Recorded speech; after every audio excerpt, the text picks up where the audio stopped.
Um homem questiona qual a pior tortura que um ser humano pode sofrer e descobre o que nos torna monstros. Uma mulher acorda e percebe que está em um caixão a 7 palmos. Um jovem volta para casa e cruza o caminho de seu maior perseguidor. Esses são 3 pesadelos que você encontra no meu novo livro. Se quiser 3 histórias de terror surpreendentes e ainda apoiar esse canal, é só ler através do link no primeiro comentário fixado. Agora sim, vamos pro vídeo. Chapeuzinho Vermelho.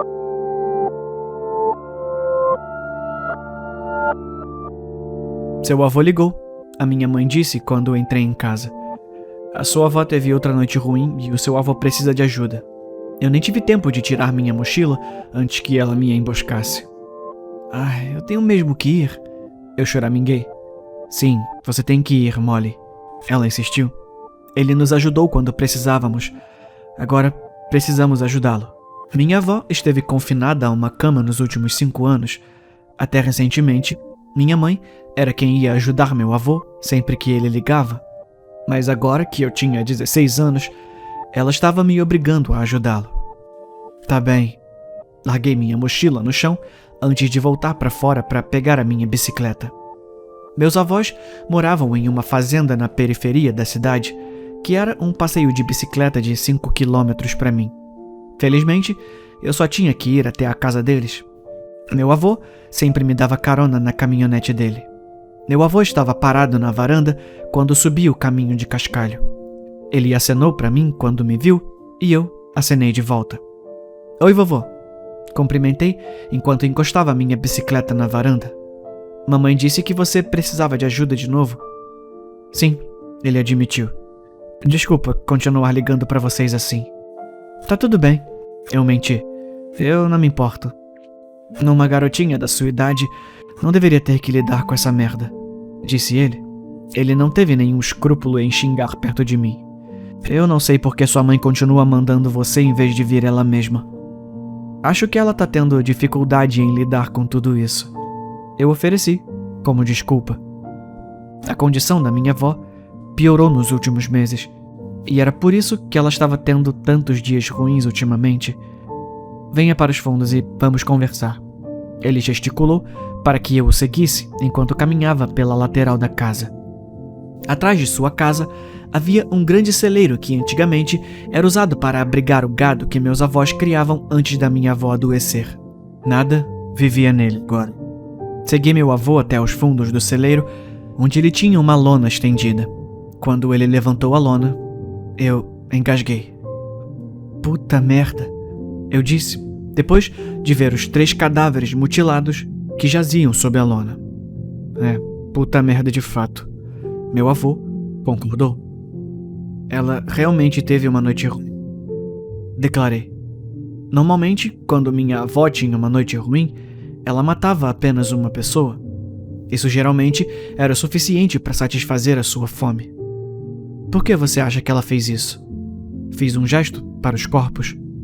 Eu acho que o lobo dentro dela sabe que ela está morrendo e quer aproveitar o máximo o tempo que resta, explicou ele. Isso fazia sentido. Você comprou mais solda cáustica? Eu perguntei, enquanto pegava uma das pás encostadas no celeiro. Tava acabando, não tava? Da última vez em que eu estive aqui.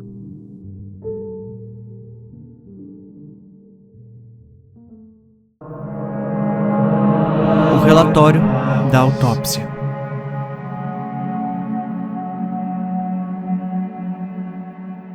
Há casos que vêm e passam como se nunca tivessem acontecido. Há casos que ficam com você por anos por causa de sua natureza verdadeiramente horrível.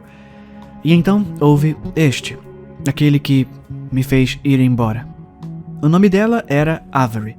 Ela foi a 9ª vítima que encontramos, ligada ao mesmo agressor, mas por 2 motivos muito claros, ela foi a que mais nos marcou e nos fez abraçar nossas famílias um pouco mais forte quando chegamos em casa. Primeiro, ela era a única que não havia sobrevivido, até onde sabíamos. Segundo, ela mal tinha 7 anos, tornando-a a única criança em todo o caso. No entanto, ainda tínhamos certeza de que a mesma pessoa era responsável, uma vez que a encontramos e fomos confrontados com a visão das lacunas sangrentas onde seus olhos deveriam estar. Assim como os outros antes dela. Eu me perguntei se sua pouca idade era a razão pela qual ela não sobreviveu. Seu pequeno corpo simplesmente fraco demais para sobreviver à tortura dele. Ou talvez ele estivesse preocupado que ela fosse forte o suficiente para nos guiar até ele, já que as vítimas antes dela foram reduzidas a cascas do que eram antes, não se comunicando de nenhuma forma, não importa o quanto tentássemos. Levei alguns minutos até encontrar forças para abrir a porta, e mesmo assim eu fiz com muita relutância. Afinal, essa não era uma conversa que eu esperava ter. Honestamente, ainda me questiono se não teria sido melhor se eu tivesse simplesmente mentido. Lá dentro, seus pais estavam sentados, completamente destruídos, enquanto eu me juntava a eles com o relatório da autópsia em minhas mãos. Eles insistiram em ficar até que nosso legista terminasse seu exame. Não foi difícil descobrir o porquê. Eles queriam uma resposta para sua única pergunta, a única que importava. Ela sofreu? Olhei-os nos olhos, não encontrando nada além de derrota. Responde. O homem, o médico, falou, sua voz rouca de exaustão. Sua esposa permaneceu em silêncio, como desde que a conheci. Eu queria dizer a eles que aconteceu rapidamente, para oferecer a eles o menor conforto, mas fui obrigado a falar a verdade.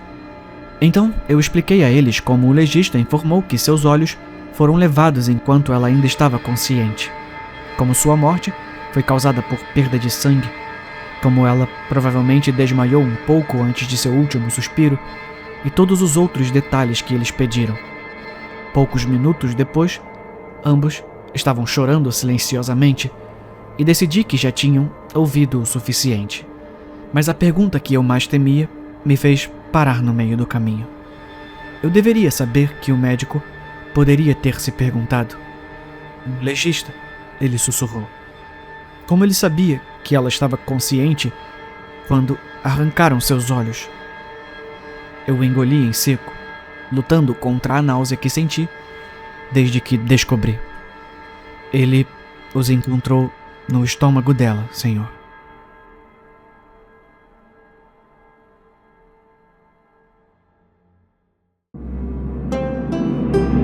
Não grite com os bonecos.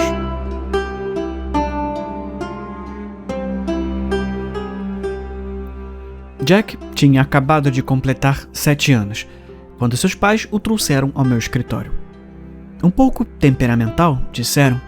Aparentemente, o menino teve um ataque na escola quando perdeu um jogo e, como resultado, quebrou o nariz de seu competidor em uma onda de raiva. É um temperamento terrível. Os pais da outra criança concordaram em não exigir sua expulsão se, e somente se, conseguissem ajuda para ele. E assim, acabaram entrando em contato comigo. Bem, eu já havia trabalhado com muitas crianças com problemas semelhantes antes, mas, de alguma forma, Jack era especialmente, irritantemente, teimoso. Não havia trauma aqui. Apenas uma criança podre de mimada. Não ajudou em nada o fato de seus pais terem pouca fé na terapia, fazendo isso apenas para evitar ter que mudar de escola. Eu podia sentir o desdém deles quando eles o empurraram para dentro e voltaram para a sala de espera. Ainda assim, eu tentei. Eu realmente acreditava que todos mereciam cuidados honestos, especialmente aquelas mentes jovens, mas ele parecia determinado a tornar isso o mais difícil possível. Independentemente do que eu tentava, seu desrespeito simplesmente crescia. Perguntei se ele queria me contar sobre o incidente e recebi um grunhido. Eu perguntei a ele se preferia desenhar, e ele chamou isso, e eu, de idiota. Eu perguntei se ele preferia jogar um jogo, e ele murmurou, claro, vadia. Por fim, perguntei se ele preferia falar com Rupert, o boneco de terapia. Às vezes, falar com ele é melhor do que falar com um adulto, eu expliquei. Você pode dizer qualquer coisa a ele, mas lembre-se, ele odeia que gritem com ele. Para qualquer outra pessoa, soaria como um truque para incentivá-lo a se comunicar com calma. Entretanto, eu sabia melhor. Infelizmente, isso desencadeou em mais um ataque, agarrando-se ao boneco, gritando e berrando, rugindo e gritando, tanto sons incompreensíveis quanto palavrões que uma criança de sua idade definitivamente não deveria saber, simplesmente porque ele recebeu uma limitação. Melhor não gritar com ele, eu o lembrei com uma urgência sutil, mas sem sucesso. Levaria mais 20 minutos para seus pais levá-lo embora, expressando em voz alta suas queixas o quanto faziam. Nesse ponto, isso não me incomodava mais. Eu sabia que o destino deles estava selado. Apenas 20 horas depois, vi o rosto gordinho de Jack no noticiário. Família de 3 pessoas atacada em sua própria casa. Criança de 7 anos é a única sobrevivente. Eles descreveram a cena preocupante em detalhes, como o Sr. e a Sra. Smith foram encontrados massacrados, como as cordas vocais de Jack foram irremediavelmente danificadas e ele teve sorte de estar vivo, acrescentando que o menino havia escrito a palavra boneco várias vezes, causado pelo choque, aparentemente. Eu sabia a verdade. Sempre levava Rupert comigo. Pelo menos, ele vai ficar quieto agora, eu murmurei, olhando para o boneco. Mas eu gostaria que você pudesse realmente fazer um pouco do trabalho sujo. Sabe, bonecos de terapia odeiam ter que ouvir gritos. E eu também.